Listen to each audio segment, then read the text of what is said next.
pinjaman online di Kota Pontianak ini bisa Anda gambarkan secara detail begitu, Ferry? Nah, kalau untuk kantor dari pinjaman online ilegal yang ada di Kota Pontianak yang dilakukan penggerebekan oleh Polda Kalimantan kemarin, itu kantornya itu berada di dalam gang yang memang posisi Gang Syukur 1 di Jalan Veteran ini tidak jauh dari pusat kota. Ya, di mana pusat kota itu di Jalan Pasar Flamboyan. Flamboyan itu merupakan pasar sentral di Kota Pontianak. Nah, itu hanya beberapa belas meter saja gang tersebut. Dan kemudian posisi rumah ini hanya hitungan 2 rumah saja dari gerbang gang. Nah, kemudian untuk kantornya ini hanya berbentuk rumah dalam rumah 2 lantai yang memang tidak nampak seperti kantor sama sekali, tidak. Memang hanya seperti rumah biasa dengan bahkan cat dari rumah ini pun sudah kusam. Namun ketika masuk ke dalamnya itu bagian memang terlihat sekali seperti memang untuk kantor, dan di lantai 1 dan lantai 2 itu terdapat puluhan meja, memang meja itu personal satu-satu. Kemudian di setiap meja itu terdapat pula stop kontak yang dipergunakan bagi mungkin para karyawan ini untuk mengakses terkait pinjaman-pinjaman ini, Firda. Ferry, apakah saat ini sudah ada penetapan tersangka dalam kasus pinjaman online ilegal di Kota Pontianak? Nah, untuk sampai saat ini sendiri sudah kurang lebih sudah 3 hari ya hingga Senin ini pihak kepolisian sendiri masih melakukan pemeriksaan ya terhadap 14 orang yang diamankan tersebut sebelumnya. Sebelumnya kan memang pada hari Jumat tersebut pihak kepolisian selain mengamankan sejumlah barang bukti, komputer dan sebagainya, itu juga mengamankan 14 orang karyawan dari perusahaan tersebut, dan sampai saat ini belum ada penetapan tersangka sama sekali dari pihak kepolisian, dan karena pihak kepolisian masih melakukan pengembangan terkait kasus ini, Firda. Jadi ke-14 orang tersebut statusnya masih dalam terperiksa hingga saat ini. Oke, Ferry, mungkin berdasarkan informasi yang Anda himpun di lapangan, sejak kapan pinjaman online ilegal ini sudah beroperasi di Kota Pontianak? Nah, kalau untuk pinjaman ini sendiri sudah setahun belakangan beraksi di Kota Pontianak, Hidayah. Dan untuk jumlah nasabah dari pinjaman online ilegal yang ada di Kota Pontianak ini sendiri yang kemudian berusaha digerebek Polda itu mencapai 1.600, dan perusahaan ini sendiri PT Sumber Rezeki Digital ini menggunakan 14 aplikasi yang memang tidak terdaftar di OJK. Kemudian selain itu dari 1.600 tersebut, 1.600 nasabah, perputaran uang di perusahaan ini sendiri mencapai lebih dari 3 miliar rupiah. Jadi memang perputaran uang pinjaman online perusahaan ini sendiri cukup besar di Kota Pontianak. Dan ini juga masih terus dikembangkan oleh pihak kepolisian. Apakah memang masih ada data-data lainnya terkait kasus ini sendiri? Ferry, apakah warga sekitar ini di sekitar lokasi tersebut sudah mengetahui adanya operasi pinjaman online ilegal?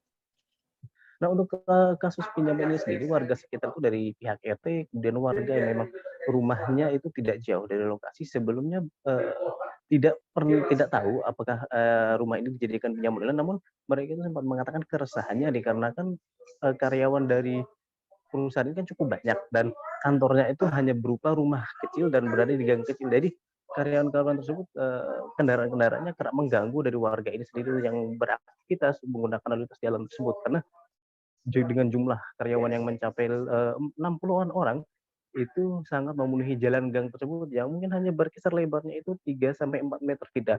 Nah, kemudian warga sekitar juga itu sering mendengar adanya kegaduhan dan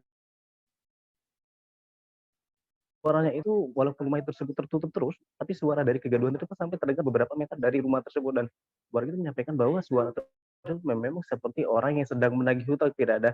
Jadi kecurigaan warga ini juga sudah cukup lama dan pihak warga sendiri sudah melaporkan ke pihak terkait, namun mungkin baru kali ini saja dari mereka melakukan penggerebekan terhadap kantor tersebut, Firda. Baik, terima kasih rekan jurnalis dari Tribun Pontianak, Ferianto atas laporannya. Selamat bertugas kembali. Aktivitas mereka berarti tertutup ya, Pak? Ya. Aktivitas mereka di kantor itu berarti tertutup? Tertutup. Nggak tahu gitu? Enggak tahu. Tertutup, Mas. Tertutup kali. Dan berapa kali itu ke sini minta ini, minta izin ini. Tentu saya enggak pernah mengizinkan untuk parkir motor pun enggak boleh. Enggak saya izinkan untuk di daerah sini. Untuk pekerjaan apa Pak? Provider atau gimana? Enggak jelas. Mereka cuma nyewa rumah terus berkantor di situ gitu. Terus yang melapor ke Bapak, bosnya atau karyawannya? Waktu itu saya nanya itu bosnya katanya Jakarta kah apa gitu ya. Pokoknya yang dipercaya itulah yang datang itu. Siapa Pak namanya Pak yang datang? Nggak tahu saya, ada 3 orang. Ada 3 orang itu nasi muda 2. Nggak lupa saya. Itu tahun bulan berapa Pak? Tahun ini atau tahun sebelumnya Pak? Tahun 2020? Udah lama itu, hampir setahun lah ini. Oh, berarti mereka udah lama juga beraktivitas di sini? Iya. Ada berapa banyak sih Pak di sana? Menurut informasi itu 40-an orang. Nah, mungkin bisa lebih dari laporan keamanan. So, saudara kami akan kembali dengan informasi menarik lainnya, tetap di live update. Oke, apa kabar Bang Ariski di sini untuk strateginya? Kalau saya sendiri di Jumip 37 ini yang semalam baru mulai, apa yang saya dirasakan udah Kak Fernita? Sebenarnya aku nggak ngerasain penangkapan atau penggerebegan atau apapun itu, karena gini loh, posisinya aku Kriteria. main. Jadi kita mengenal disebut dengan stroke yang tidak berdarah dengan stroke yang berdarah. Stroke yang tidak berdarah itu biasanya ditandai dengan adanya penyumbatan. Kalau itu terjadi di sini mungkin pikirnya tidak ke situ kali ya, tapi kalau di Korea atau di Kamboja itu ada beberapa paper yang saya itu Mas, ya, dulunya tukang koran. Oh gitu ya. Tukang koran. Ya, saya baca itu Pak. Tuh kan pernah baca kan? Ya. Jadi kalau saya jadi pangdam itu udah bersyukur banget. Si anak ini dijadikan sebagai tersangka begitu. Ya, kalau ini kita bicara yang di luar kasus Sebongombo ya. Dengan nama hujan shower, di mana terdapat batas jelas antara daerah hujan dan tidak hujan yang biasanya terjadi pada fase awal mature stage atau tahap berbahaya dewasa. itu Kang. Jadi mulai artinya terjadinya perlembekan. Nah itu untuk penetrasi akan sulit. Gitu ya. Dok saya ini menurut saya memang tidak mudah, bukan urusan tanah diambil. Kalau misalnya Amerika Serikat sekarang, Rasulullah mengatakan dalam sebuah hadis bahwa berpuasa di 6 hari Syawal itu. Oke, apa kabar Bang Ariski di sini untuk strateginya? Kalau saya sendiri di Jumip 37 ini yang semalam baru mulai, Apa yang saya dirasakan udah Kak Fernita? Sebenarnya aku nggak ngerasain penangkapan atau penggerebegan atau apapun itu, karena gini loh, posisinya aku Kriteria. main. Jadi kita mengenal disebut dengan stroke yang tidak berdarah dengan stroke yang berdarah. Stroke yang tidak berdarah itu biasanya ditandai dengan adanya penyumbatan. kalau itu terjadi di sini mungkin pikirnya tidak ke situ kali ya, tapi kalau di Korea atau di Kamboja itu ada beberapa paper yang saya itu Mas, Ya. dulunya tukang koran. Oh gitu ya. Tukang koran. Ya, saya baca itu Pak. Tuh kan pernah baca kan? Ya. Jadi kalau saya jadi pangdam itu udah bersyukur banget. Si anak ini dijadikan sebagai tersangka begitu. Ya, kalau ini kita bicara yang di luar kasus Sebongombo ya. Dengan nama hujan shower, di mana terdapat batas jelas antara daerah hujan dan tidak hujan yang biasanya terjadi pada fase awal mature stage atau tahap Berbahaya dewasa. itu Kang. Jadi mulai artinya terjadinya perlembekan. Nah itu untuk penetrasi akan sulit. Gitu ya. Dok saya ini menurut saya memang tidak mudah, bukan urusan tanah diambil. Kalau misalnya Amerika Serikat sekarang, Rasulullah mengatakan dalam sebuah hadis bahwa berpuasa. Terima kasih Anda masih bersama kami di Live Update. Kita beralih ke informasi selanjutnya, Saudara. Akses jalan raya menuju wisata religi Makam Datu Nuraya dan Datu Sanggul di Desa Tatakan, Kecamatan Tapin Selatan, Kabupaten Tapin terputus akibat longsor pada Senin 18 Oktober. Jalan yang mengalami longsor merupakan salah satu akses jalan menuju wisata religi Datu Nuraya dan Datu Sanggul. Informasi lebih lengkapnya akan disampaikan oleh rekan jurnalis kami dari Banjarmasin Post. Ada Stanislaus Lene yang saat ini sudah tersambung sama kami. Halo Sten. Halo rekan Firda. Sten, bisa Anda jelaskan bagaimana saat ini situasi terkini longsor jalan menuju Makam Datu Nuraya dan Datu Sanggul? Baik, Tribuners dan rekan Firda di studio. Dapat saya laporkan bahwa situasi longsor yang terjadi di Desa Tatakan, khususnya di akses jalan menuju makam religi Datu Sanggul dan Datu Nuraya ini sampai saat ini sudah dipasang garis peringatan oleh pihak BPBD Kabupaten Tapin bersama dengan tim relawan untuk terjadinya akses, untuk menghindari masyarakat yang melakukan akses menuju kedua wisata religi tersebut. Situasi terkini, Firda. Lantas apa yang dilakukan oleh pihak aparat dan BPBD Tapin sendiri di lokasi longsor ini? Informasi yang menyebar tadi pagi, longsor yang terjadi itu sekitar pukul 6 pagi. Informasi itu kemudian menyebar sampai ke pihak keamanan dan juga pihak aparat, lalu BPBD Kabupaten Tapin langsung menyikapi dengan turun ke lokasi, dan di sekitar lokasi terjadi tanah longsor itu dilakukan pemantauan lalu dipasang garis peringatan kepada masyarakat. Untuk berdasarkan informasi yang Anda dapat dan juga pantauan Anda di lapangan begitu, berapa meter jalan lokasi yang mengalami longsor ini? Perlu saya informasikan, Firda dan juga Tribuners, lokasi yang terjadi, di mana terjadinya longsor ini adalah status jalannya itu status jalan lama, karena sekarang para wisatawan yang menuju dua lokasi religi ini sudah diarahkan mengikuti jalan yang baru, karena lokasi ini berdekatan dengan lokasi pertambangan dan diakibatkan hujan tadi malam sehingga terjadinya longsor. Nah, untuk panjang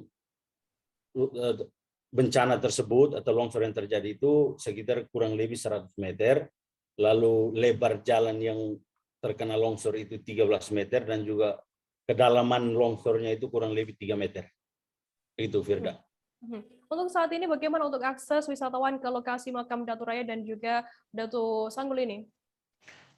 Untuk akses menuju dua lokasi wisata religi ini sudah dipasang garis peringatan oleh pihak BPBD untuk ke masyarakat yang melalui jalur itu untuk tidak lagi melalui jalur itu, karena memang jalur itu hancur total akibat longsor. Jadi masyarakat yang datang ke tempat wisata ini dialihkan melalui jalan atau aspal yang baru yang disiapkan oleh pihak perusahaan.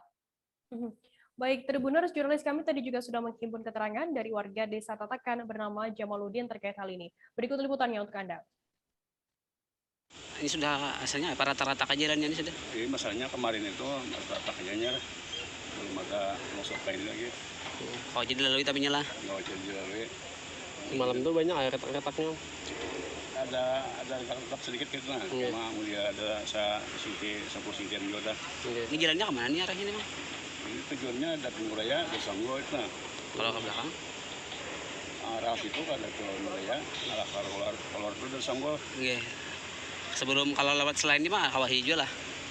Sudah ada mau dipindahkan situ jalan. Hanya aja jalannya itu lah. Oke. Hari ini udah dibuka jalan. Berapa panjang kira-kira ini 50 meteran adalah? Harus panjang longsornya itu kurang lebih 50 meter longsornya. Nama Pin siapa, Mam? Jamaluddin. Jamaluddin, Pin orang Desa Tatakan juga lah. Oke. Warga sekitar juga lah. Oke, siap. Terima kasih. Kita beralih ke informasi selanjutnya, Saudara. Puluhan siswa Madrasah Ibtidaiyah MI Al-Ma'un Penajam, Kabupaten Penajam, Pasir Utara, Kalimantan Timur terpaksa melaksanakan kegiatan belajar di sekolah tanpa menggunakan kursi. Pasalnya sebelumnya sekolah MI Al-Ma'un Penajam ini ikut terdampak tragedi kerusuhan dan tindakan anarkis massa yang membakar permukiman warga di Gang Buaya dan sekitar Pelabuhan Feri Penajam pada Sabtu 16 Oktober kemarin. Informasi lebih lengkapnya akan disampaikan oleh rekan jurnalis kami dari Tribun Kaltim. Ada Dian MS yang saat ini sudah tersambung bersama kami. Halo Dian. Baik, Firda di studio. Ya. Dian, bisa Anda jelaskan sejak kapan siswa dan siswi MI Al-Ma'un Penajam ini melakukan kegiatan belajar mengajar tanpa kursi? Baik, para siswa di sekolah madrasah memulai pembelajaran tatap muka beralaskan tikar sejak diterapkannya bantuan gedung baru oleh pemerintah daerah pada tanggal 6 September 2021 lalu. Setelah itu, para siswa belajar hanya menggunakan meja kecil dan beralaskan tikar saja. Beda. Lantas apakah bantuan sekolah MI Al-Ma'un ini hanya bangunan sekolah saja atau seperti apa informasinya? Ya, beda. Bantuan dari pemerintah daerah hanya gedung yang memiliki ruangan, memiliki 5 ruangan tanpa kursi dan meja. 5 ruangan tersebut diantaranya 1 ruangan yang digunakan untuk kepala sekolah dan para guru, sementara sisanya 4 ruangan kelas tersebut digunakan untuk siswa belajar dan 1 ruangan siswa itu kadang digunakan untuk 2 kelas. Beda. Baik, Tribuners. Baik, terima kasih rekan jurnalis dari Tribun Kaltim Dina Mes atas laporannya. Selamat bertugas kembali. Kita beralih ke Jawa Timur, Saudara. Perlintasan jalur kereta api tanpa dilengkapi palang pintu masih saja ditemukan di wilayah Kabupaten Malang, Jawa Timur. Seperti halnya yang terdapat di wilayah Desa Genengan, Kecamatan Pakisaji, dan Desa Jatirejoyoso, Kecamatan Kepanjen. Informasi lebih lengkapnya akan disampaikan oleh rekan jurnalis kami dari Surya Malang, ada Erwin Wicaksono, yang saat ini sudah tersambung bersama kami. Halo Erwin. Ya, halo rekan Firda.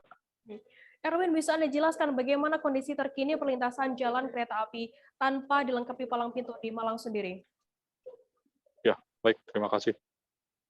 Ya, masih saja ditemui jalur-jalur perlintasan kereta api di Kabupaten Malang yang belum terfasilitasi ataupun terpasang palang pintu. Berdasarkan pantauan kami di lapangan, jalur-jalur perlintasan tanpa palang pintu tersebut berada di Desa Genengan, Pakisaji, Kecamatan Pakisaji, dan Desa Jatirejoyoso, Kecamatan Kepanjen, Kabupaten Malang.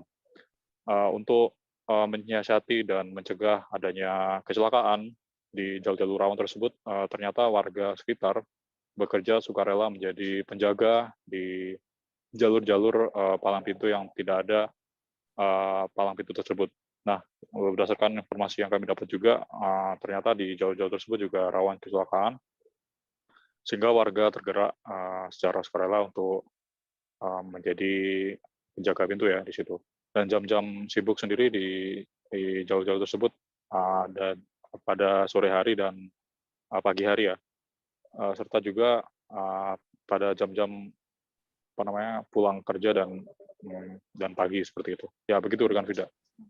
Erwin, apa tanggapan dari PT KAI sendiri menyikapi adanya jalan kereta api tanpa dilengkapi palang pintu ini? Ya. Berdasarkan informasi yang kami dapat dari Humas, Manajer Humas KAI Daops 8 Surabaya, Pak Lukman Arif menerangkan bahwasanya pemasangan palang-palang pintu di jalur-jalur perlintasan kereta api bukan kewenangan dari PT KAI, melainkan kewenangan dari pemerintah daerah sesuai regulasi yang berlaku berdasarkan undang-undang dan peraturan Menteri Perhubungan seperti itu. Kemudian bagaimana respon dari pemerintah daerah sendiri tentang masih adanya lintasan kereta api tanpa palang pintu ini?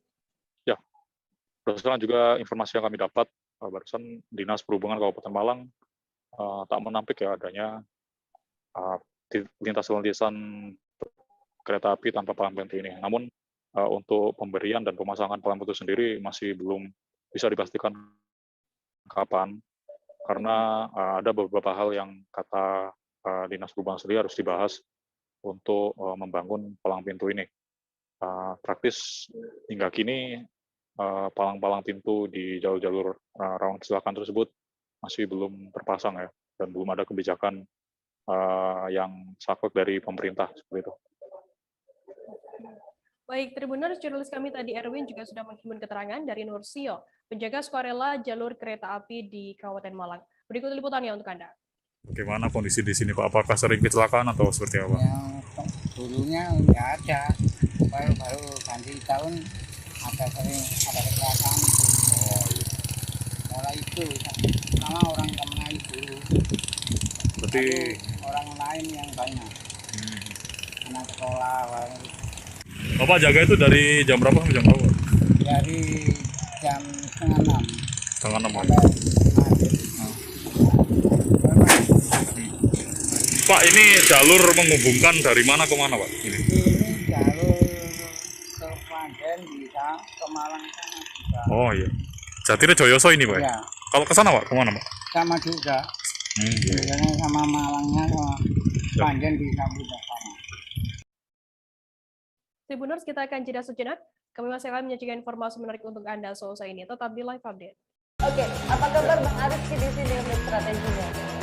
Kalau saya sendiri di Jumip 37 ini yang semalam baru mulai, saya udah pasti. Sebenarnya aku nggak ngerasa itu penangkapan atau penggerebegan atau apapun itu. Karena gitu, posisinya aku kriteria. Jadi kita mengenal disebut dengan stroke yang tidak berdarah dengan stroke yang berdarah. Stroke yang tidak berdarah itu biasanya ditandai dengan adanya penyumbatan. Kalau itu terjadi di sini mungkin pikirnya tidak ke situ kali ya. Tapi kalau di Korea atau di Kamboja itu ada beberapa paper yang Saya itu Mas, dulunya tukang koran. Oh gitu ya. Tukang koran. Ya, saya baca itu Pak. Tuh kan pernah baca kan? Jadi kalau saya jadi pangdam itu udah bersyukur banget. Si anak ini dijadikan sebagai tersangka begitu. Ya, kalau ini kita bicara yang di luar kasus Sebongombo ya. Dikenal dengan nama hujan shower, di mana terdapat batas jelas antara daerah hujan dan tidak hujan yang biasanya terjadi pada fase awal mature stage atau tahap Berbahaya dewasa. itu Kang. Jadi mulai artinya terjadinya perlembekan. Nah itu untuk penetrasi akan sulit. Gitu ya.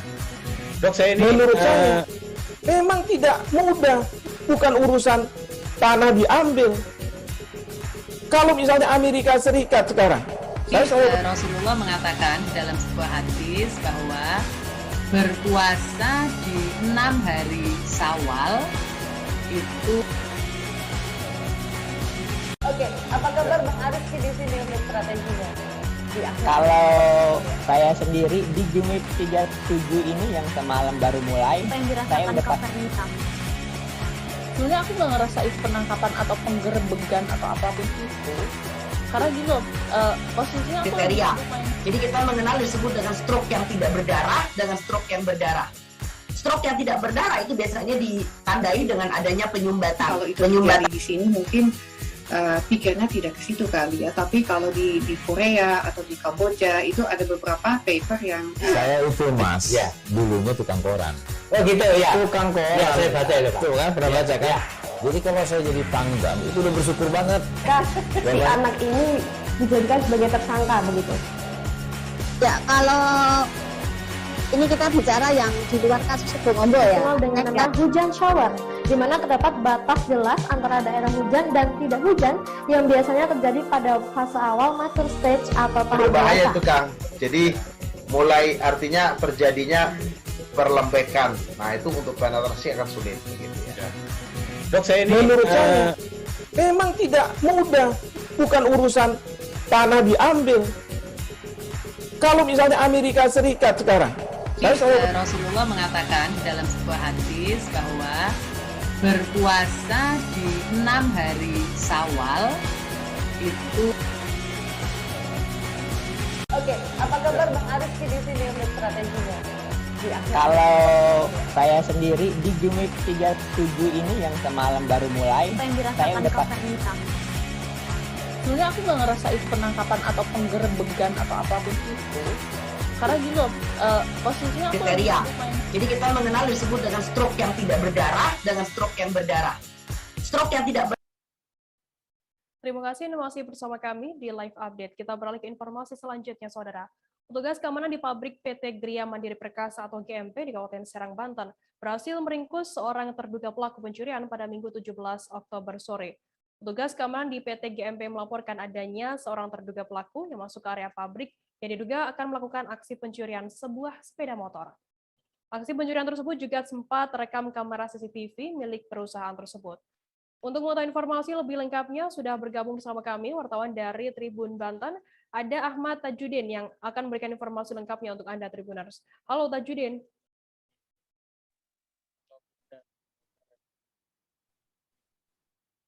Halo rekan Tajudin.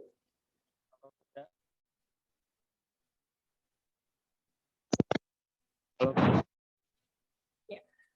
Tajudin, bisa Anda jelaskan bagaimana kronologi peristiwa tersebut terjadi, kapan dan di mana lokasi pencurian tersebut? Baik, Reda. Menurut informasi yang diterima bahwa seorang satpam dari PT Gria Mandiri Perkasa bernama Gawe berhasil menggagalkan aksi pencurian di salah satu pabrik di daerah Desa Tambak, Kecamatan Kibin, Kabupaten Serang. Di mana peristiwa ini terjadi pada Minggu 17 Oktober 2021 sekitar pukul 16 sore.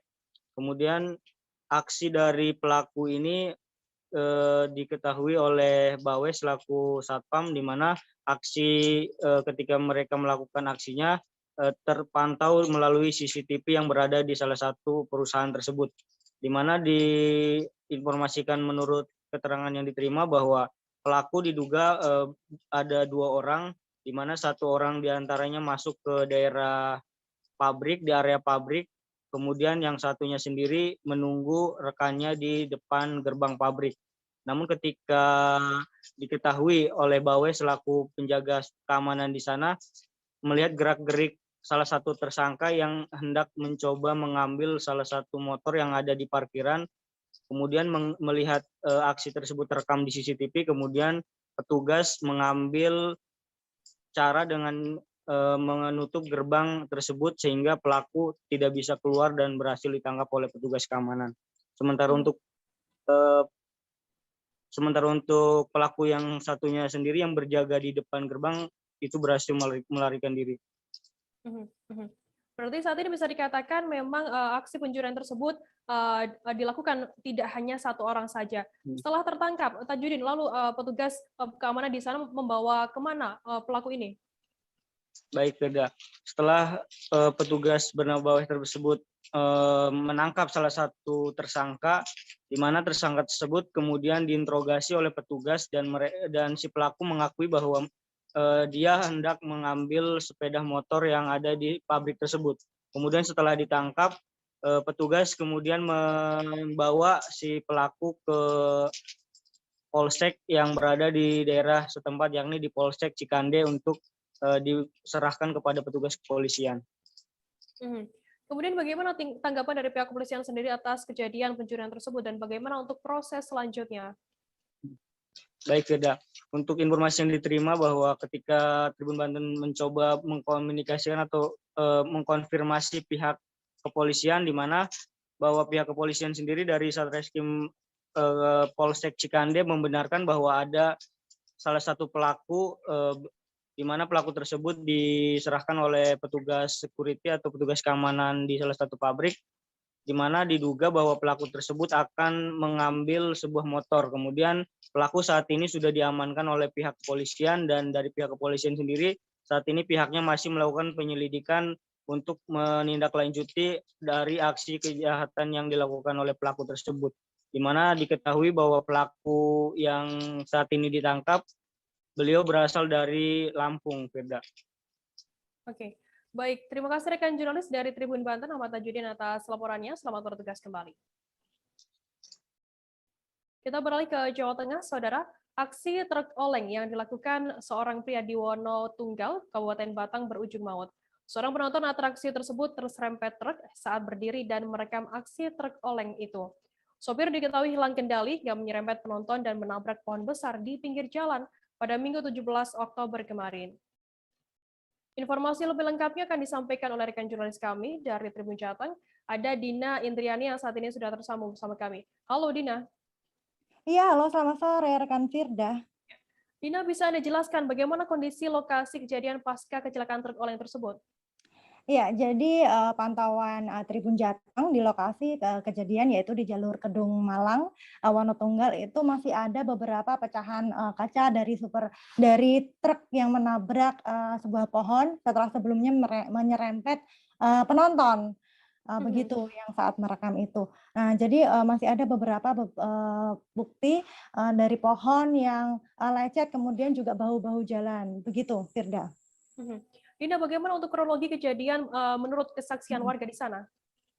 Jadi Tribun Jateng sempat mewawancarai warga yang saat itu berada di lokasi kejadian, ya, bernama Ino Sutrisno. Jadi kejadian itu berawal dari kopdar, sebuah komunitas truk, pecinta truk begitu. Nah, saat acara dimulai itu lancar, dari pagi jam 10 sampai asar begitu. Nah, kejadian itu justru bermula saat acara telah selesai. Jadi truk-truk ini pada pulang, kemudian untuk menutup acara mereka itu melakukan aksi di jalan. Nah, seperti truk oleng yang sudah terjadi, memang mereka melakukan aksi zigzag dengan melaju yang cukup kencang begitu. Kemudian ada penonton yang mayoritas itu anak-anak remaja sengaja untuk menonton dan merekam aksi itu yang untuk sebuah konten. Nah, namun salah satu supir truk yang berwarna merah ini melaju kencang dan tidak bisa mengendalikan truknya, kemudian menabrak salah satu penonton yang ada di bahu jalan, begitu, Firda. Saya mendengar kabar bahwa ada 1 korban jiwa yang akibat adanya peristiwa ini. Bagaimana saat ini kondisinya dan juga serta sopir yang menyerempet korban tersebut? Oh iya, menurut Kanit Gakum Satlantas Polres Batang, Ibda Abdul Hayat, saat dikonfirmasi sebenarnya tidak ada korban jiwa, namun ada 3 orang dari kecelakaan itu mengalami patah tulang yang saat ini sedang mendapatkan perawatan intensif di rumah sakit. Nah, untuk supir sendiri tidak mengalami luka apapun. Dan ini ternyata sang sopir ini yang bawa truk masih di bawah umur begitu, Firda, masih berusia sekitar 16 tahun, yaitu warga Demak yang saat ini masih dalam proses penyidikan oleh anggota Satlantas Polres Batang. Nah, tadi saya sempat mewawancarai tersangka yang masih di bawah umur ini. Dia mengaku memang jauh-jauh sengaja kopdar di acara tersebut dan memang sudah beberapa kali melakukan aksi itu gitu. Nah, namun saat itu dia memang kehilangan kendali karena saat itu jalanan licin begitu, Firda. Dina, lantas acara kopdar sendiri jika dilihat begitu ya dari video memang berlangsung cukup ramai. Apakah acara ini sudah mendapat izin dari pihak kepolisian sendiri? Jadi acara ini itu adalah kopdar gabungan dari Truk Setrekes Bandar Selatan. Itu merupakan acara pecinta truk dan juga supir truk.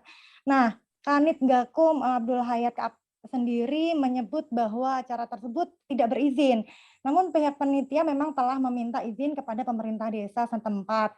Nah, baru di Pemdes ini sudah ditolak, tapi panitia tetap menggelar acara itu. Nah, saat ini pun panitia sendiri sedang diwawancari atau dimintai keterangan oleh kantor Satlantas Polres Batang. Begitu, Firda. Baik, Tribuners, jurnalis kami tadi juga sudah menghimpun keterangan dari seorang warga bernama Oni Sutrisno dan Kanit Gakum Polres Batang, Ibda Hayat. Berikut liputannya untuk Anda. Dan ada juga yang orang punya. Truknya banyak nggak Mas yang ikut acara? Truknya kemarin ya lumayan banyak. Ada beberapa lumayan banyak. Emang kemarin ramai. Terus itu korban langsung dibawa ke rumah sakit? Ya, kalau saya lihat kemarin korbannya langsung evakuasi, langsung pada dibawa ke rumah sakit.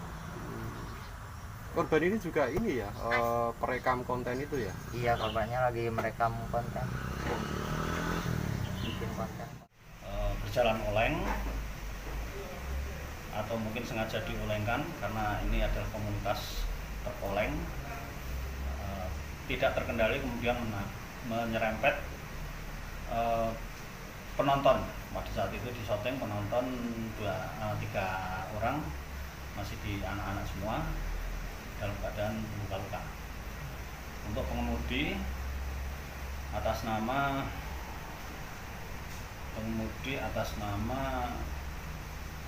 Firman Maulana, umur 16 tahun, alamat Demak. Untuk korbannya ada berapa ya? Korban ada 3. Kondisi terakhir. Jadi kondisi terakhir masih kategori ringan, masih di Puskesmas Bandar. Dan untuk himbauan itu nanti kami upayakan Mas Lantas dan penegakan hukum. Nanti kalau ada kami lakukan penindakan pelanggaran berupa tilang atau bagaimana, dan kita melakukan Dikmas Lantas ke desa. Satu unit truk pengangkut keramik mengalami kecelakaan saat menaiki tanjakan di Jalan Soekarno-Hatta, Kampung Melayu, Kecamatan Siantan. Kecelakaan lalu lintas ini sontak mengagetkan warga setempat yang saat itu sempat berada di lokasi menyaksikan sang sopir dan truk langsung jatuh ke jurang sedalam 4 meter. Akibat laka lantas tersebut membuat tepian jalan ikut roboh tertimpa truk yang masuk ke jurang. Informasi lebih lengkapnya akan disampaikan oleh rekan jurnalis kami dari Tribun Batam. Ada Rahma Tika yang saat ini sudah tersambung bersama kami. Halo Rahma. Halo rekan Firda. Ya. Rahma, bisa Anda jelaskan seperti apa kronologi kejadian di lokasi kecelakaan ini?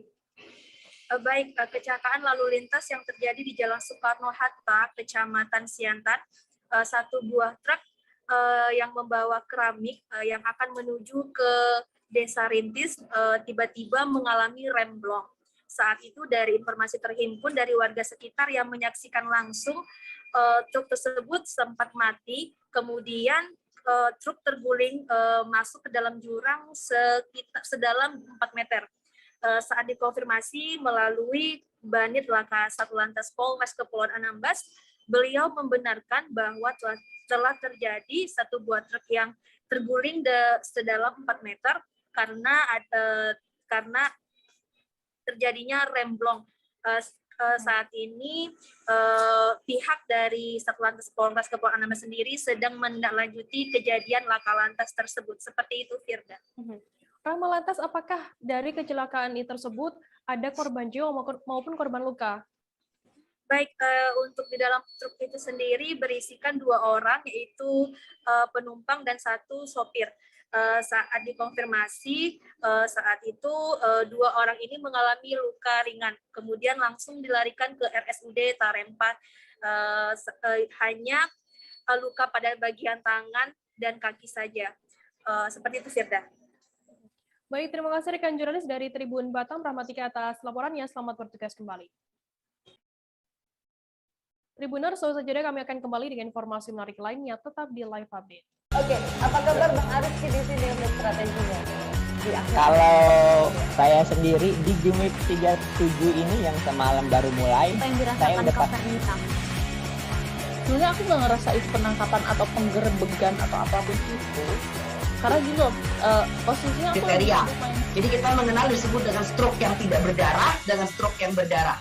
Stroke yang tidak berdarah itu biasanya ditandai dengan adanya penyumbatan. Kalau itu terjadi di sini mungkin pikirnya tidak ke situ kali ya. Tapi kalau di Korea atau di Kamboja itu ada beberapa paper yang saya itu Mas, ya, dulunya tukang koran.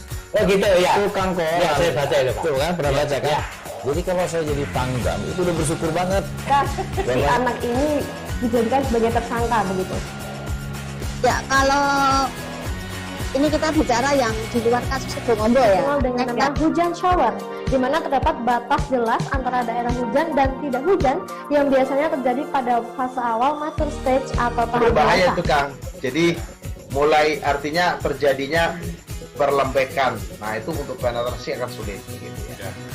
Dok, saya ini menurut saya memang tidak mudah, bukan urusan tanah diambil. Kalau misalnya Amerika Serikat sekarang, Rasulullah mengatakan dalam sebuah hadis bahwa berpuasa di 6 hari Syawal itu. Oke, apa kabar Bang Aris di sini untuk strateginya? Kalau saya sendiri di Jumik 37 ini yang semalam baru mulai, saya udah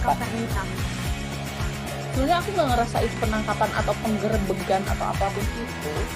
Karena gitu, posisinya aku kriteria. Jadi kita mengenal disebut dengan stroke yang tidak berdarah dengan stroke yang berdarah. Stroke yang tidak berdarah itu biasanya ditandai dengan adanya penyumbatan. Kalau itu terjadi di sini mungkin pikirnya tidak ke situ kali ya. Tapi kalau di Korea atau di Kamboja itu ada beberapa paper yang saya itu Mas, ya, dulunya tukang koran. Oh gitu ya. Tukang koran. Ya, saya baca itu, Pak. Tuh kan pernah baca kan? Ya. Jadi kalau saya jadi pangdam itu udah bersyukur banget. Si anak ini dijadikan sebagai tersangka begitu. Ya, kalau ini kita bicara yang di luar kasus Sebongombo ya. Dengan nama hujan shower, di mana terdapat batas jelas antara daerah hujan dan tidak hujan yang biasanya terjadi pada fase awal mature stage atau tahap berbahaya dewasa. itu Kang. Jadi mulai artinya terjadinya perlembekan. Nah itu untuk penetrasi akan sulit. Gitu ya. Dok, saya ini menurut saya memang tidak mudah, bukan urusan tanah diambil. Kalau misalnya Amerika Serikat sekarang, Rasulullah mengatakan dalam sebuah hadis bahwa berpuasa di 6 hari Syawal itu. Oke, apa kabar Bang Aris di sini untuk strateginya? Kalau saya sendiri di Jumik 37 ini yang semalam baru mulai, saya udah sebenarnya aku nggak ngerasa itu penangkapan atau penggerebegan atau apapun itu. Karena gitu, posisinya aku kriteria.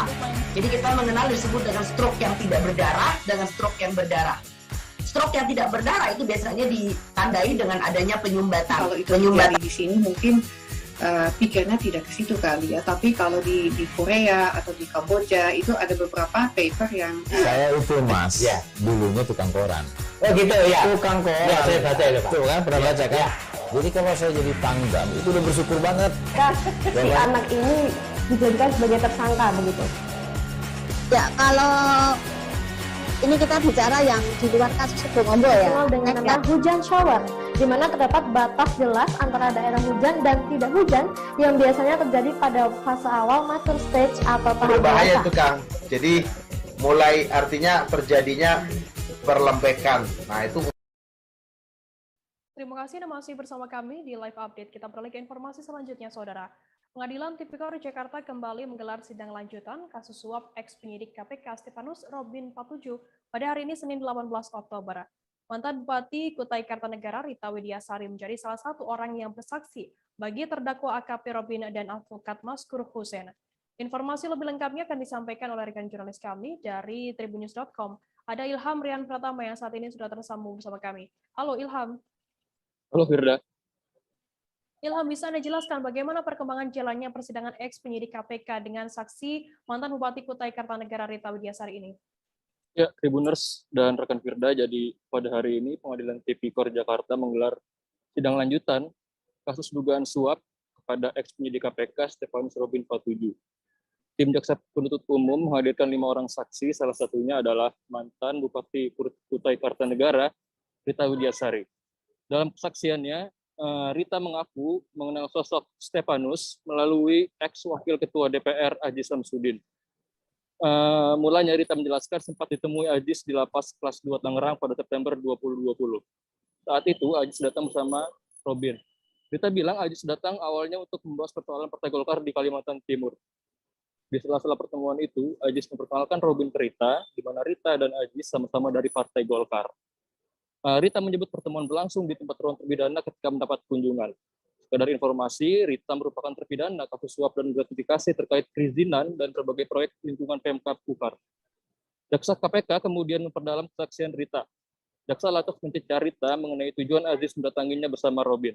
Rita mengatakan, Robin siap membantu penanganan perkara peninjauan kembali atau PK yang tengah bergulir di Mahkamah Agung.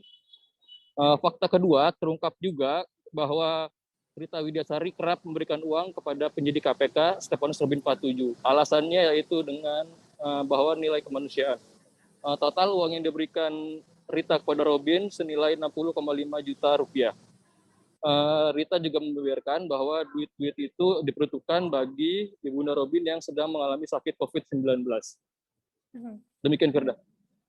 Ilham, lantas apa fakta-fakta apa saja yang terungkap dalam persidangan kali ini? Selain itu, Rita juga mengaku mengenal Bupati Lampung Tengah Mustafa. Diketahui Ajis dijerat dalam kasus dugaan suap di Lampung Tengah. Ya, baik, jadi ya. Silakan dilanjutkan. Kepada jaksa, Rita mengaku mengenal Mustafa di Lehmanas beberapa bulan, kemudian pernah ke Cina bersama-sama. Hakim Ketua Jumiato menyela dan menanyakan kepada jaksa mengenai informasi nomor berita acara pemeriksaan yang berisi pertanyaan seputar Bupati Lampung Tengah. Jaksa mengatakan tidak ada di BAP. Jaksa kemudian lanjut bertanya pada Rita, apakah pernah bertemu Mustafa setelah diperiksa KPK. Rita menjawab, pernah bertemu dengan Mustafa di KPK dalam waktu yang tidak lama. Baik, terima kasih rekan jurnalis dari tribunnews.com Ilham Rian Pratama atas laporannya. Selamat bertugas kembali. Kita beralih ke informasi selanjutnya, Saudara. Pengadilan Negeri Jakarta Selatan menggelar sidang perdana kasus dugaan tindakan pembunuhan di luar hukum alias unlawful killing atas terdakwa Bribtu Fikri Ramadan dan Ibda M. Yusmin Ohorela yang menewaskan 4 orang ex-Laskar Front Pembela Islam atau FPI. Adapun dalam persidangan yang digelar di ruang sidang utama PN Jakarta Selatan pada Senin 18 Oktober hari ini, beragendakan pembacaan dakwaan dari Jaksa Penuntut Umum atau JPU. Informasi lebih lengkapnya akan disampaikan oleh rekan jurnalis kami dari tribunnews.com, ada Rizky Sandi Saputra yang saat ini sudah tersambung bersama kami. Halo Rizky. Ya, halo Firda dan juga Tribuners. Rizky, bisa Anda jelaskan apa yang didakwakan jaksa kepada 2 anggota polisi terdakwa kasus unlawful killing ini? Ya, jadi Firda bisa disampaikan bahwa pada siang tadi, pada hari Senin, 18 Oktober 2021, begitu, Pengadilan Negeri Jakarta Selatan menggelar sidang perdana atas perkara dugaan pembunuhan di luar hukum atau unlawful killing yang mengakibatkan tewasnya 6 anggota ex-Laskar Front Pembela Islam atau FPI di kilometer 50 Cikampek yang terjadi pada 7 Desember 2020 lalu, di mana dalam sidang perdana ini kedua terdakwa yakni Fikri Ramadan maksud saya dan juga Muhammad Yusmil Ohorela yang hadir dalam sidang ini didakwa melakukan pembunuhan begitu dengan melakukan secara bersama-sama atau secara di luar hukum yang juga merupakan dakwaan dari jaksa penuntut umum, di mana dalam dakwaan ini jaksa menilai kalau misalkan perbuatan yang dilakukan oleh kedua terdakwa yang juga merupakan anggota kepolisian dari Polda Metro Jaya yakni berpangkat untuk Fikri sendiri ini berpangkat Bribtu dan juga MEO atau Muhammad Yusmil Ohorela ini berpangkat sebagai Ibda. Keduanya dijerat atau disangkakan pasal 338 KUHP junto pasal 55 ayat 1 ke 1 KUHP, subsider pasal 351 ayat 3 KUHP junto pasal 55 ayat 1 ke 1 KUHP, yang dimana ini tentang pembunuhan yang membuat nyawa orang lain meninggal dunia. Adapun sebenarnya dalam perkara ini Firda terdapat 3 terdakwa, hanya saja untuk terdakwa yang lainnya yakni yang berinisial MYZ ini sudah meninggal dunia pada Januari lalu, dan MYZ juga merupakan anggota kepolisian dari Polda Metro Jaya berpangkat Ibda. Rizky, apa saja penjelasan jaksa dalam kronologi kejadian peristiwa tersebut? Ya, jadi tadi jaksa di dalam ruang sidang juga menyatakan kronologi rinci dari kejadian penembakan yang menewaskan 6 anggota Laskar FPI ini, di mana kasus ini memang bermula dari perkara yang menjerat ex-pentolan FPI yakni Habib Rizik Syihab begitu, yang kala itu tidak dapat memenuhi panggilan dari tim Polda Metro Jaya untuk menyelesaikan kasus yang menjeratnya yakni tentang pelanggaran protokol kesehatan gitu. Saat itu Polda Metro Jaya mendengar kalau para pendukung Rizik Syihab ingin menggeruduk nama Polda Metro Jaya dan melakukan aksi kriminalisme. Namun untuk menyiasati itu, Polda Metro Jaya akhirnya melakukan antisipasi tertutup dengan menugaskan 3 terdakwa ini untuk melakukan pengintaian begitu. Namun di saat melakukan pengintaian terjadi adu saling tembak begitu, dan akhirnya dari kejadian ini singkatnya 6 anggota ex-Laskar FPI harus meninggal saat kejadian baku tembak dengan anggota kepolisian yang saat ini menjadi terdakwa. Rizky, apakah tim kuasa hukum terdakwa sendiri mengajukan kasasi atau nota keberatan atas dakwaan yang diajukan oleh JPU?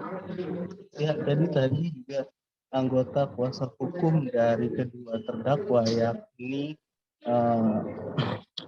saya lupa namanya, anggota kuasa hukum itu menyatakan kalau mereka tidak mengajukan eksepsi atau nota keberatan dari dakwaan yang dilayangkan oleh JPU, karena mereka apa yang dijelaskan oleh JPU sudah lengkap dan juga bisa dijadikan dasar buat nantinya majelis hakim memutuskan perkara ini. Adapun untuk sidang selanjutnya, Firda, untuk informasi kepada Tribuners bahwa sidang akan dilanjutkan pada Selasa mendatang, Selasa pekan depan, itu dengan agenda pemeriksaan saksi dan juga rencananya untuk menghadirkan ahli gitu, dari pihak jaksa penuntut umum.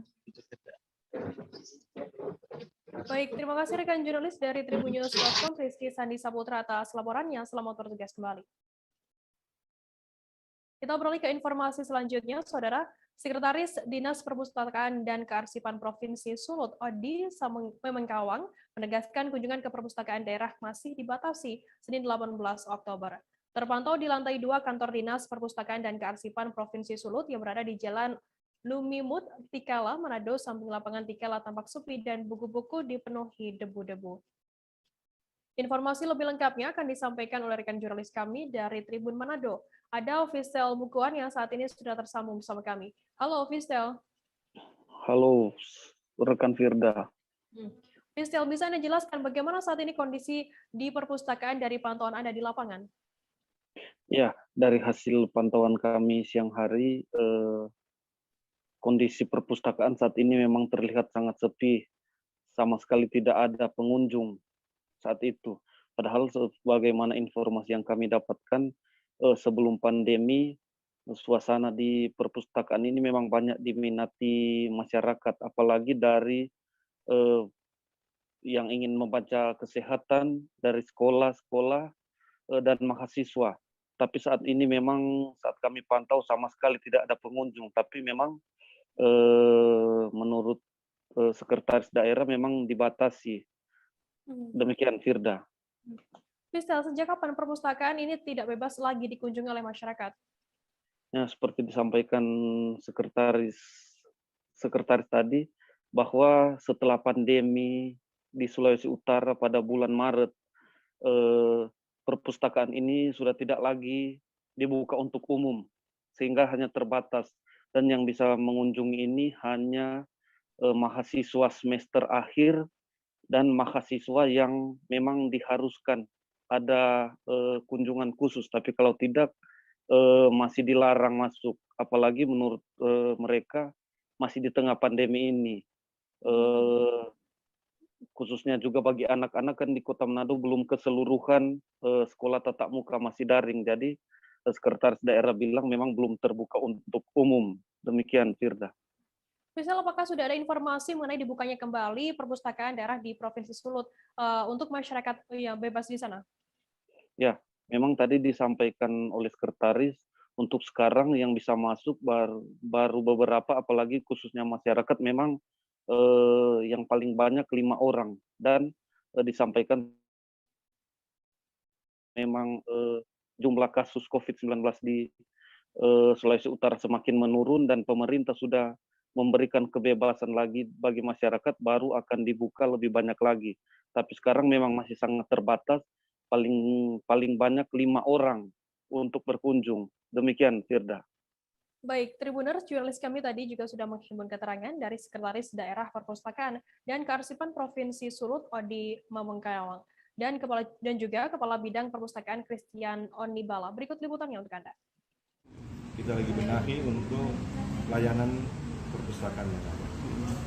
Jadi maksud sementara dibenahi terkait protokol kesehatannya atau protokol kesehatan, sarana prasarananya kita atur ya, karena sudah cukup lama juga kan waktu pandemi itu kita kerja dari rumah. Jadi ada buku-buku yang sebelum pandemi itu dibaca oleh pelanggan atau yang datang, nah itu kita atur ulang.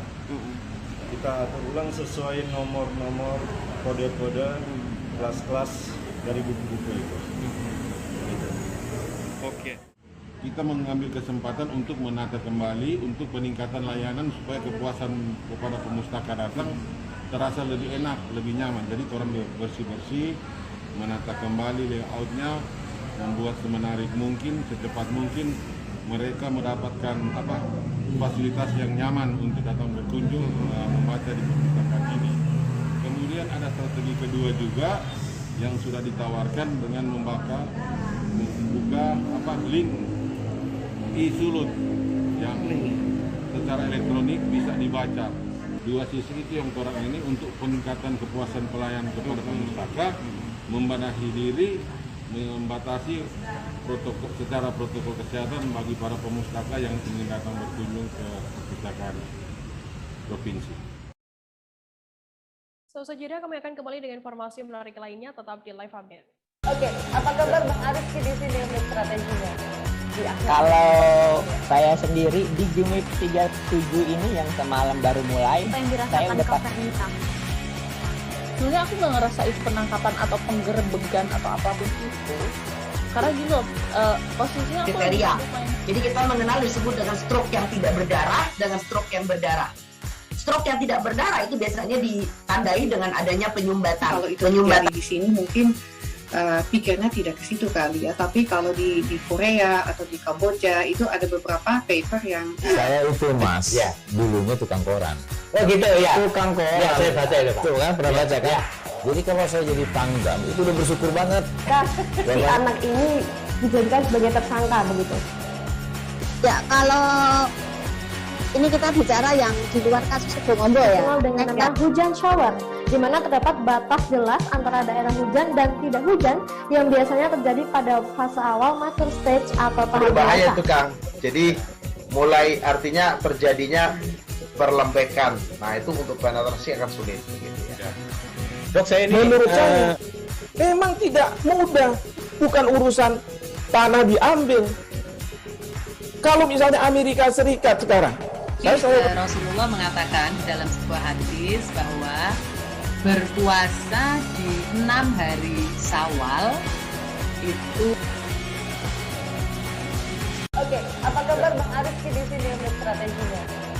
Kalau saya sendiri di Jumit 37 ini yang semalam baru mulai, saya udah Sebenarnya aku nggak ngerasa itu penangkapan atau penggerebegan atau apapun itu. Karena gini loh, posisinya aku kriteria. Jadi kita mengenal disebut dengan stroke yang tidak berdarah dengan stroke yang berdarah.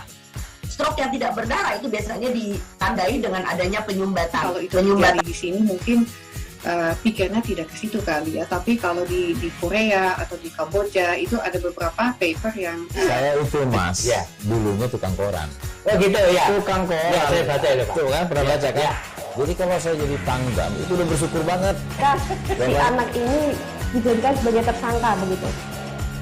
Ya kalau ini kita bicara yang di luar kasus Sebongombo ya. Dengan nama hujan shower, di mana terdapat batas jelas antara daerah hujan dan tidak hujan yang biasanya terjadi pada fase awal mature stage atau tahap berbahaya dewasa. itu Kang. Jadi mulai artinya terjadinya perlembekan. Nah itu untuk penetrasi. Terima kasih Anda masih bersama kami di Live Update. Kita beralih ke informasi selanjutnya, Saudara. Bandara Udara Lasiking, Kabupaten Simelu, Provinsi Aceh, sejak 4 bulan terakhir telah menghentikan penerbangan komersil dari Bandara Lasiking ke Bandara Kuala Namu. Pemerintah Kabupaten setempat telah menyurati pihak otoritas Bandara Kuala Namu dan Bandara Sultan Iskandar Muda, khususnya Satgas COVID-19, di mana di Simelu sendiri saat ini belum tersedia laboratorium untuk pemeriksaan PCR. Oleh Pemda Simelu sendiri memohon bagi pelaku perjalanan udara, hanya khususnya di Simelu, menggunakan swab antigen. Informasi lebih lengkapnya akan disampaikan oleh rekan jurnalis kami dari Serambi News Indonesia. Ada Sari Mulyasno yang saat ini sudah tersambung bersama kami. Halo Asno.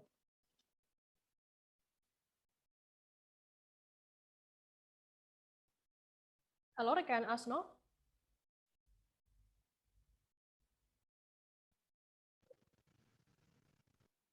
Pak Firda. Ya, rekan Asno, bisa Anda jelaskan sejak kapan tidak adanya penerbangan komersil di Simelu sendiri? Baik, terima kasih Mbak Firda. Pemirsa dapat saya jelaskan bahwasanya sejak akhir Juni 2021 itu telah dihentikan penerbangan komersil dari Kabupaten Simelu menuju Bandara Kuala Namu. Hal itu disebabkan di Kabupaten Simelu belum tersedianya laboratorium atau tes PCR untuk pelaku perjalanan udara.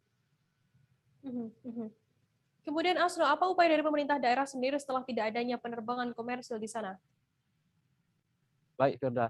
Untuk langkah yang ditempuh oleh pemerintah Kabupaten Simelu telah melayangkan surat kepada pihak otoritas bandara, terutama khususnya untuk tim Satgas di 2 bandara, yakni di Kuala Namu maupun di Bandara Sultan Iskandar Muda, Banda Aceh, yang meminta memohon untuk segera dibuka penerbangan ke Kabupaten Simelu, di mana tidak menggunakan tes PCR bagi pelaku perjalanan udara. di mana hanya menggunakan negatif swab antigen. Kemudian Asno, berapa maskapai yang melayani transportasi udara di Simelu sendiri? Baik, untuk Kabupaten Simelu merupakan wilayah kepulauan. Saat ini untuk menjangkau Kabupaten Simelu hanya bisa melalui transportasi udara maupun laut. Untuk udara sendiri saat ini dilayani oleh 2 maskapai, 1 maskapai perintis yakni Susi Air, dan 1 lagi pesawat komersil menggunakan Wings Air. Gerda. Asno, apa dampak terhadap daerah tidak adanya penerbangan komersil di Simelu sendiri? Baik, sesuai hasil konfirmasi kami kepada Dinas Perhubungan Kabupaten Simelu, dampak yang dirasakan oleh daerah cukup nyata, terutama tidak terangkutnya komoditi-komoditi unggulan dari Kabupaten Simelu, terutama hasil laut seperti lobster, karena selama perjalanan udara tidak tercancel seperti saat ini, itu komoditi seperti lobster dikirim via pesawat. Selain itu, sebagaimana penjelasan pemerintah daerah melalui Kepala Dinas Perhubungan, banyak tamu-tamu daerah dari kementerian tidak jadi datang ke Simelu karena tidak beroperasinya maskapai komersil. Gerda. Baik, Tribuners, jurnalis kami tadi juga sudah menghimpun keterangan dari Kadis Perhubungan Simelu, Mulyawan Rohas. Berikut liputannya untuk Anda. Terkait dengan terjadinya cancel flight penerbangan ke Kabupaten Simelu dan dari Kabupaten Simelu untuk penerbangan wing itu menyebabkan dampak terhadap ekonomi masyarakat.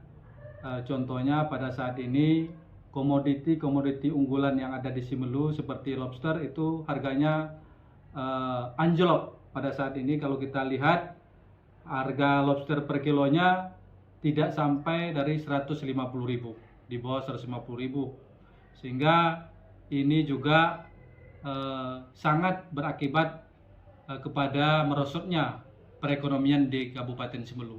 Satu-satunya yang ada penerbangan di Kabupaten Simelu adalah Susi Air dari Banda Aceh, yaitu penerbangan perintis 2 kali seminggu, kemudian yang komersil ke Kuala Namu 2 kali seminggu.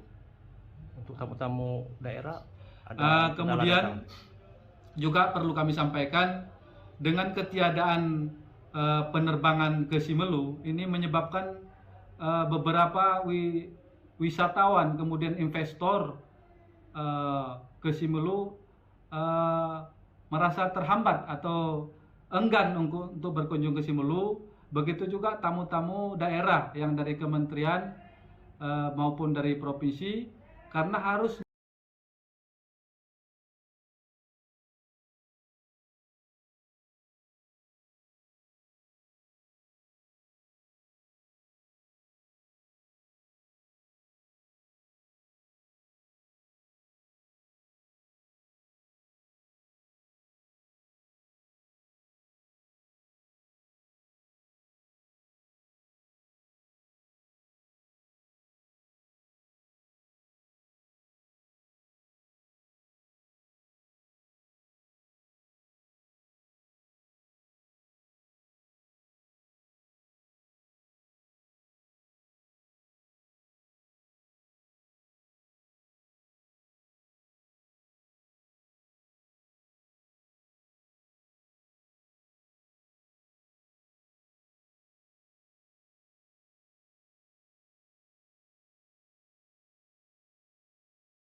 mengirimkan sejumlah tenaga kesehatannya untuk mengikuti vaksinasi, untuk memberikan vaksinasi menjadi vaksinator di masing-masing kawasan.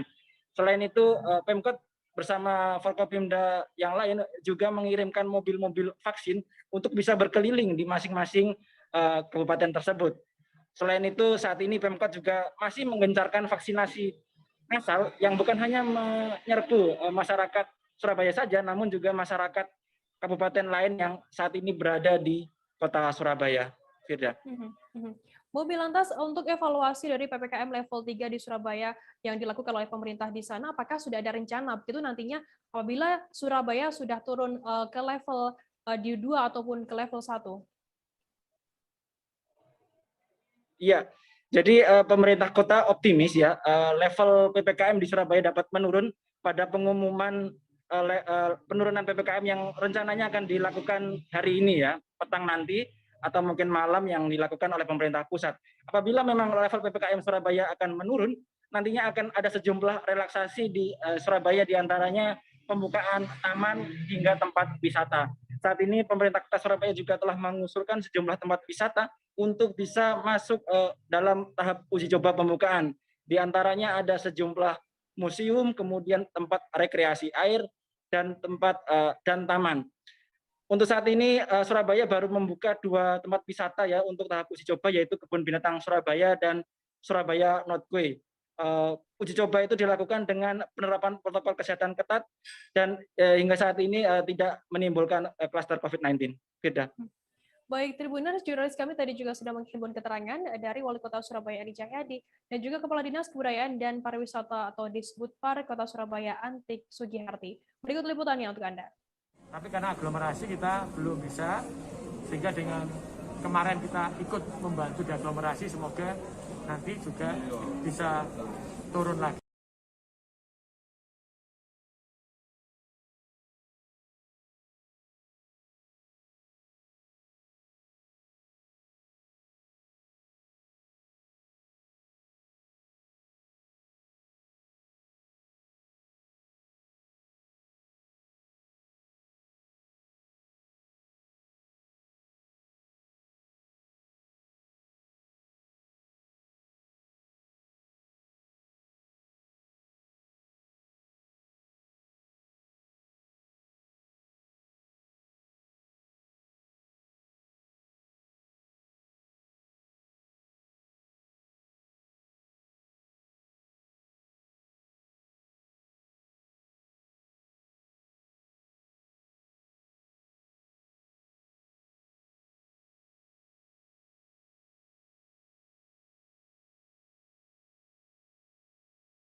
Rp50 juta.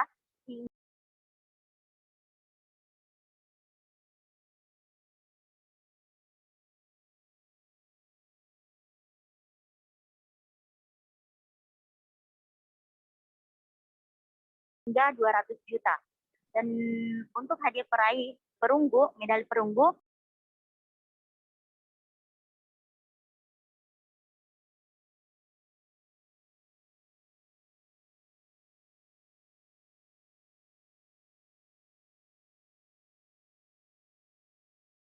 mulai dari 100 juta hingga 200 juta rupiah. Baik, Firda.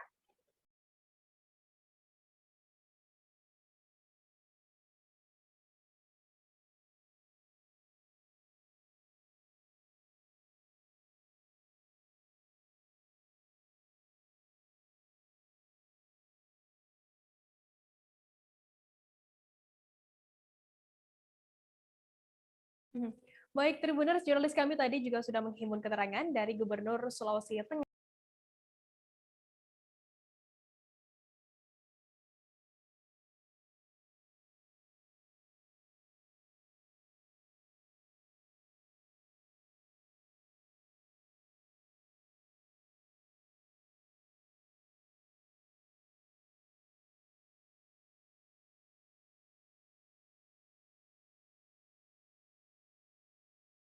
Rusdi Mastura. Berikut liputannya untuk Anda.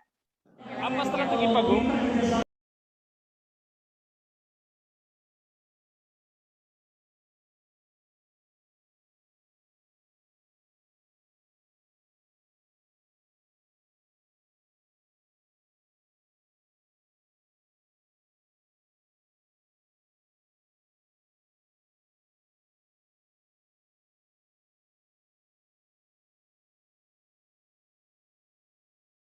Hanya waktu yang sangat singkat ya, 2 bulan Pak Gung bisa